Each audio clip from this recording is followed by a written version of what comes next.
Hi, hello, salut, bonjour. I hope you're doing very well from wherever you're watching at this moment, and I'm glad to have you online. Thank you very much for your continuous engagement, for commenting, and for sharing this content so as many people as possible can join the movement as we keep up to date with what is happening in the Republic of Cameroon, especially following the presidential election that took place on October 12, 2025. And as we do it as always, we start first with the fresh information, what is going on the ground as we speak. We have news that Issa Tchiroma Bakary, the front runner, who has declared himself the projected winner of these elections. He says in a new statement that he has received phone calls from ministers and members of government, some ministers and some members of government, supporting him personally, showing their support for him personally, and that when the stakes of the nation are so high, it's no time for what he calls calculations and pretenses, that everyone has to choose a side. And he's also mentioned that he's received confirmation that the men of the armed forces, men and women of the armed forces, are aware of their primary duty to protect the citizens of Cameroon. And he's also calling on journalists and members of the media to continue to stay put and not fall for disinformation, and to make sure they uphold their primary duties of communicating the facts and staying true to the truth and objectivity. In a related development, news is breaking from Yaoundé that the FSNC representative at the National Commission for the Final Accounting of the Elections results has walked out in protest. That is a representative from the party of Issa Tchiroma Bakary, has walked out in protest. Why? That takes us into the heart of today's conversation. The role of Elections Cameroon, Elecam, the organ that was put in place and created in 2006 to oversee elections in Cameroon. Why is Elecam silent? Why has Elecam not published at least the preliminary data, the stats that show what happened on the field? Why has Elecam not responded to all the allegations of fraud and rigging? Why has Elecam not come out to denounce all the widespread videos that we see online showing Elecam officials at the different polling stations in compromising situations? Some of the elections officials did a fantastic job and worked extremely hard to protect the vote of the people and to oversee the process in their polling stations. But people have also come online accusing many election officials to be partisan and working for the regime in place. Why has Elections Cameroon not come out to give their own side of the story, at least defend their mandate? In a recent press briefing as of Friday, October 17, the chairperson of Elections Cameroon came out and addressed the press. But in that address, he said everything but fell short of addressing the allegations of gross irregularities that is going to tarnish the record of these elections. He mentioned that they have received all the procès-verbaux from the entire territory, as well as those abroad from over 108 polling stations. And they had received all of this by Tuesday, which means that Elecam has the full results and knows what is on the procès-verbaux. But why is Elecam not making this information public as per section 113? And this further deepens the questions in the minds of voters and observers as to why Elecam is unable to publish at least the statistics from the different polling stations, meaning that showing the data, what is the voter turnout? At least they should be able to tabulate that information. Waiting to hear about this information on October 26th at the latest is too far, and the statistics are there because other politicians and political parties participated in this process, so they know these results. So why the silence? Why is Elecam unable to publish this data?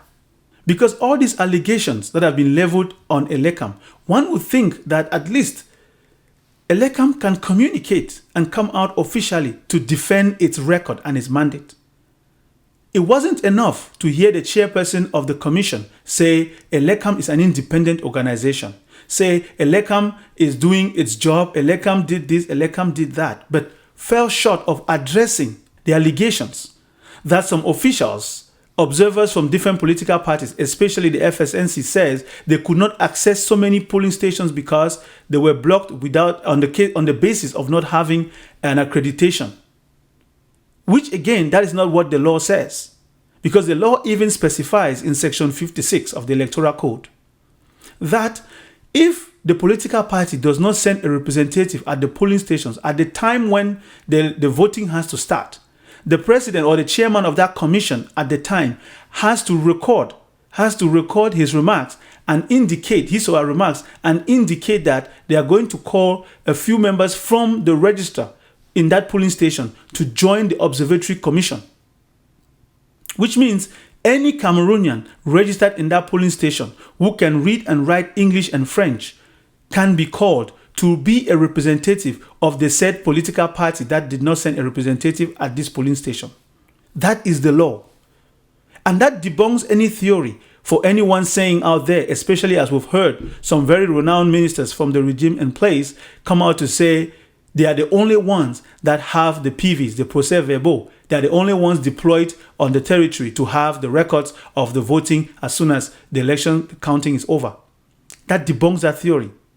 Because in essence, any Cameroonian in a polling station registered to vote can be called up by the chairperson of that commission on the day of the elections if the party that is supposed to be, if all the parties that have their ballots are not represented. And when you hear allegations that in certain polling stations, when the chairperson saw that in the trash, the ballots that were in the trash were the ballots of the ruling CPDM party, meaning that they could tell that the voters were voting for a different party, in this case the FSNC, that they got angry to the point where they had to create chaos in order to stuff the ballot boxes. These allegations are grave, and that is why Elecam should come out and defend its mandate. Elecam should come out and tell the public exactly what transpired. Because you would expect that alongside the procès-verbaux, there should be an incident report from each polling station. Elecam should be able to address these issues. And these are the things that are continuing to fuel the tension in the country, which we are saying it's important that there is some kind of official and public information that helps to calm the tension. This is not difficult to achieve, especially with the mathematics involved, is addition. It's not that basic and simple, nobody is saying that. But what we are saying is that in this day and age, with the amount of technological gadgets that are involved, with the amount of tools that people have to do tabulation, it is very easy for any individual to sit behind a computer and go through an Excel sheet and tabulate this data. Cameroonians are more intelligent than that. And by not presenting these stats and data, it's making everything look ridiculous. It's some sort of embarrassment. And this poses a threat to democracy because if it's easy for anyone at a polling station, be it a chairperson of the commission or any political party leader, to be able to know based on the trash who is voting for who and what are the trends, that tells you that the clamor for a unique ballot is very, very important to respect if this electoral code is to be modified at some point in future. Because had the names of the candidates and their political parties appeared on one single ballot, it would have created a situation where it's impossible for any member in that particular polling station to know the trends of the voters, and thereby make it difficult for them to start stuffing the ballot box. Because the videos we are seeing of even those who participated in the observation come out and say they want to free their conscience. There is a video of a young man in BAM coming out to say he wants to free his conscience because he participated in fraud. He said himself in his own words that he was coerced to stuff ballot boxes and that when he was offered 10,000 francs CFA at the end, he rejected it. That was his moment to say no. He was trying to do a good job, but he fell short and it's disappointing to him. He disappointed himself and he disappointed his country. These are things that we need to hear Elections Cameroon come out to defend itself, but we are not hearing that. And this is an important moment to call the attention of all those that are observing these elections, to be mindful that these people that are coming out and showing their faces on social media, talking about these irregularities, it is important to keep an eye to know that they are okay. Because in a tense climate like this, when there are tensions and you're hearing threats coming from left, right, center of sitting ministers saying that they are going to fetch a candidate from their hometown and arrest them, it's to tell you that Cameroonians need to be vigilant and be on guard. Because when people come out and show their faces to champion for democracy, it's important that nothing affects them after that. Because it's a big risk for people to show up and show all these irregularities. And if we want to go by the words of President Paul Biya when he said he wants to be remembered as someone who brought democracy into Cameroon, and that people no longer need to go to the bushes in order to express their opinions, like it was the case with the UPC party in the 1950s. And therefore, all these young people, these voters that are coming out and showing their faces and showing the videos of what happened in their polling stations and decrying all the irregularities, the ballot box stuffing, the falsification of procès-verbaux, and all those things. These people need to be protected. And Maître Elecam, good on her for coming out and saying she's ready to defend any citizen who thinks that their rights are being trampled upon or that they feel unsafe because they came out to denounce what happened at their polling station. That is a good thing to hear. And we expect the judiciary to take their full responsibility and to make sure that they have their ears on the ground. And the forces of law and order to respect the law and not violate the rights of the citizens by any arbitrary arrest. All of these go to point to the fact that Cameroonians are intelligent people. They are smart enough to know the difference. Because these elections is not for nothing that we keep hearing for change, change, change, change, change. It means that a lot of people are fed up. If not, why are they clamoring for change? What do they want to change from? And before we wrap up, it's important to mention some other developments. Professor Maurice Kamto came out and published a statement where he's calling on the powers that be to respect the will of the people. That is a powerful statement. Although he did not participate in these elections, his voice has always been a strong voice and has been heeded by so many. Because we shouldn't take these things lightly when we see important figures come out and make public statements that go in line to continue to foster peace, because that is what is needed at this time. We've also heard from ministers. The Minister of Communication has come out to call for peace and to tell people to stay put while they wait for the final results. Those are very important voices that contrast the threatening voice that we hear from other government officials, which is not to be condoned, especially in a tense climate like this. Because if the people are taking to the streets to express their support for Issa Tchiroma Bakary, it's not because they are defying the law.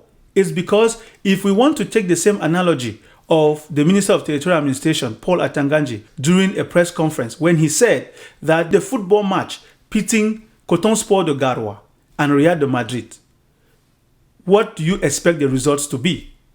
And thankfully, the journalist asking him a follow-up question then asked, if you know the results of the match ahead of time, in this case the elections, why organize it? Why spend all these billions of CFA, money that could have been used for roads, for schools, for other infrastructures to help the country? Why use it to conduct elections if you already know the results?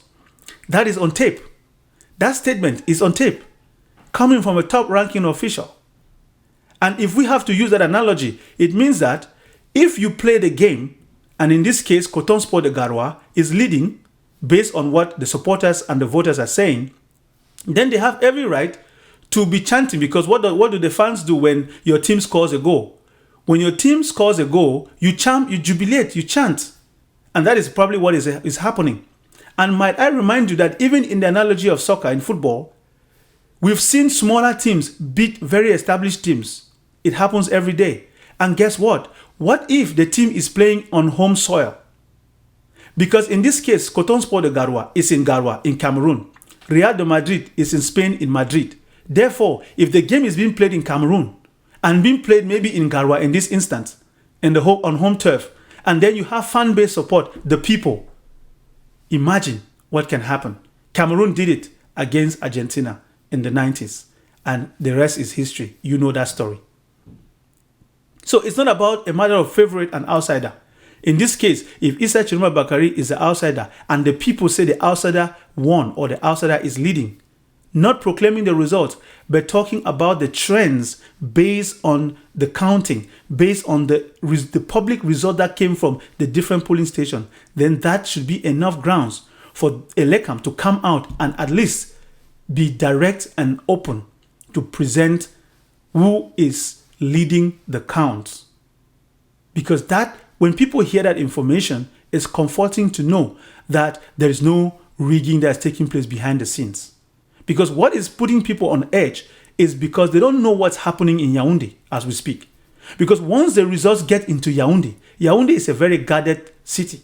Once it gets into Yaoundé, the rest, people just sit and wait. Because for those that have been following presidential elections in Cameroon for over the decades, you will recall how when the Supreme Court used to manage the elections, they would come on TV and the president, Alexis Dipanda-Mwele, would sit on national TV and read the results of each polling station for hours and hours and hours on end. And then go to the regional level and then come to the national level. That process is very tedious. It's a reading exercise. And that's the same thing that the Constitutional Council will be doing. And they did in 2018. Cameroonians are saying they are not interested in this reading exercise.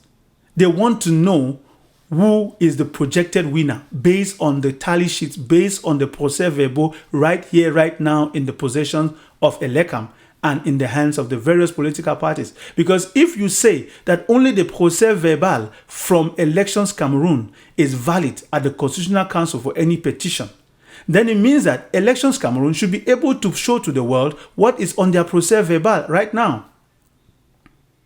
The procès-verbal that they have at their disposition, they should be able to tell Cameroonians what they have. Since their procès-verbal, the procès-verbal, the plurals, the procès-verbal of what they have right now, if that is all, if that is the only official document that can be used in the court of law or at the Constitutional Council for a petition, therefore, they should be able to make it public. Since they've received everything from the over 31,000 polling stations, they should make it public. That will help to calm down the tensions and keep people at ease. And therefore, as we wrap up this piece, we want to bring you a recap that Issa Tchiroma Bakary, the front runner of this election, who has called himself the victor, has come out in a new statement indicating that he has been receiving calls from some members of government and ministers who are giving him their support. And he's saying that when the stakes of the nation are so high, it's no time for pretense and calculations. People must choose a side. And he's also saying this is what he has been hearing from the men and women of the forces, that they understand the responsibility of their duty to protect the people. He's also calling on the media to continue to stay away from disinformation. It's the first time in Cameroon history, especially in the presidential elections, that we hear a candidate come out to say he's been receiving support from sitting ministers and the government in place. In 2018, when Professor Maurice Kamto made his declaration of his victory, he did not receive this amount of support. And that tells you that there must be something that is different about these presidential elections. People have probably gained their voice. And also, just for you to understand that Election Cameroon came out in a press briefing on October 17 and addressed the press and reiterated how they are independent, how the elections was conducted in calm, and the president and the chairman of the commission was thanking those that participated in the elections and to tell them that they are doing their job behind the scenes and everything is going smoothly. And we also mentioned the letter from Professor Maurice Kamto calling on the powers that be to respect the will of the people. In this particular tense climate, we understand that every Cameroonian is on edge. And that is why it's important to have public information, because when there is a gap, guess what? Rumors will fill it up. And it's also important at this moment to commend the effort of all the brave Cameroonians, the people that have been gathering the evidence, documenting what happened at their polling stations, the videos that they've brought forward, everything that is plattering online. Make sure it's verifiable information. Make sure it's the truth. Make sure it's not been tampered with or doctored, because that is important. If you're going to stand for the truth, then let it be the truth. Stay away from misinformation and manipulation of facts. And it's also important to give a big shout out to Maitre Aliscom, who came out to say she's ready to defend any Cameroonian, any citizen who feels that they are threatened because they documented the evidence from their polling station. And by publicly displaying this information, someone somewhere is feeling that it's against the law, that she is ready to defend them. And it's important to highlight the fact that nowhere is it written in the Electoral Code or the laws or the Constitution that any individual, after participating in an election and seeing the results that were made public at their polling station, cannot send the information out. There is no way in the law that forbids that. And therefore, if you say a candidate cannot declare themselves a winner or say they are leading in the polls, therefore, other candidates cannot also come and say they concede defeat. What's good for the goose is good for the gander.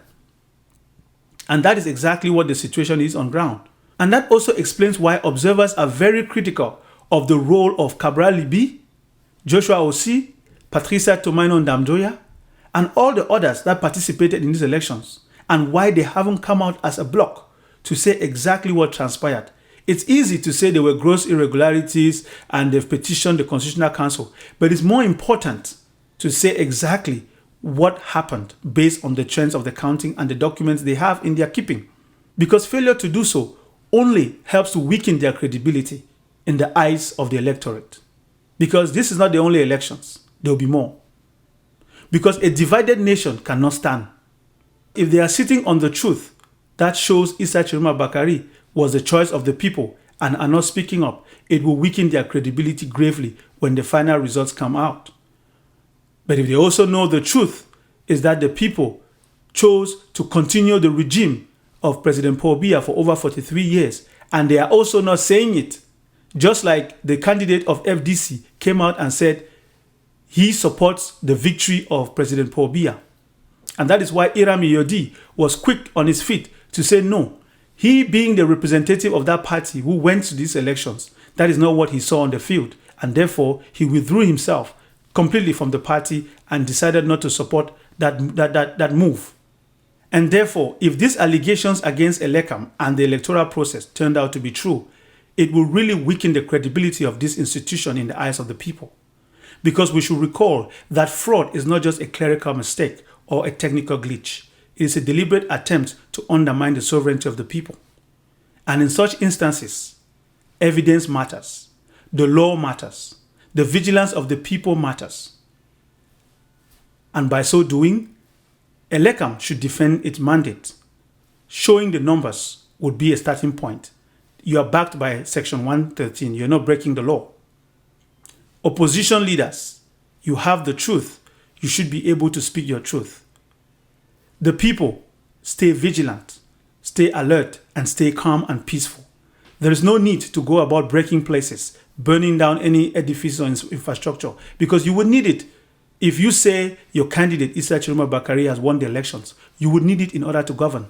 You need to protect all the public institutions and places that have been built with so much money.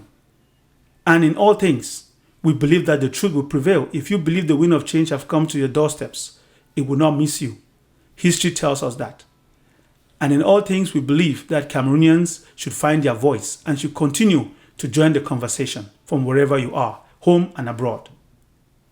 Until the next one, may truth prevail, may Cameroonians find their voice. God bless Cameroon.